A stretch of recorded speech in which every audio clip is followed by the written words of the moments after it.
Next, we are going to discuss the proper way to simplify either the product or quotient of two imaginary numbers. Basically, what you really need to know is that it is very important to write the radical expression in terms of I first before you apply the multiplication or the quotient property of radicals.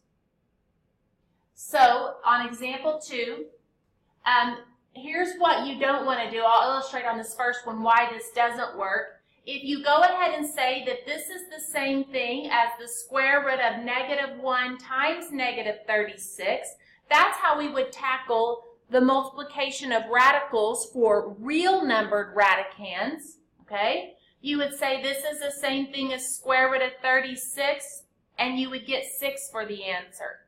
However, that is not correct.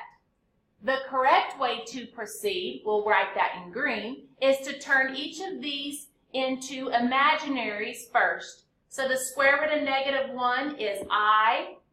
We're understood to be multiplying that by the square root of -36, which is the square root of 36 times the square root of -1. That is 6I. Now, I times 6I is going to be 6I squared. And recall, I squared is -1, always. So our answer should not be 6 like we were trying to get here. It should be 6 times -1 or -6. That's the correct answer. On number 18, we have the square root of -10, which is I times the square root of 10. That's being multiplied by the square root of -15. That is I times the square root of 15. Now, what we're going to do next is we're going to multiply the real numbered radical parts together. So the square root of 10 times 15 is 150. Then we have times I squared. With this I and this I is the I squared. Now, a couple of things we're going to do is we're going to break down the square root of 150.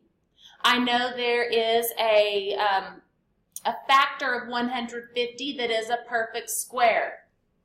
I can write the square root of 150 as the square root of the perfect square 25 times what is 150? 6, right? This I squared is, again, -1. Now, we have 5 times the square root of 6 times the -1 will give us -5 square root of 6. That is how that should simplify. Over here on number 20, again, we're going to simplify the numerator first and then the denominator. The square root of -45 is I times the square root of 45. The square root of -5 is I times the square root of 5.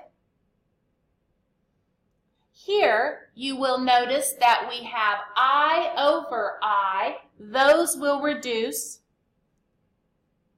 leaving us with just the square root of 45 over 5. Actually, square root of 5. And now that we have real numbered radicands in 45 and 5, we can apply our quotient rule for radicals that says that that's going to be the same thing as the square root of 45 over 5.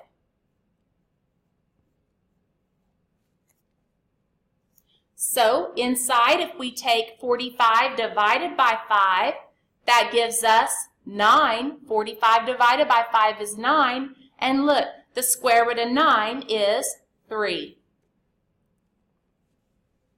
That is how that one should simplify.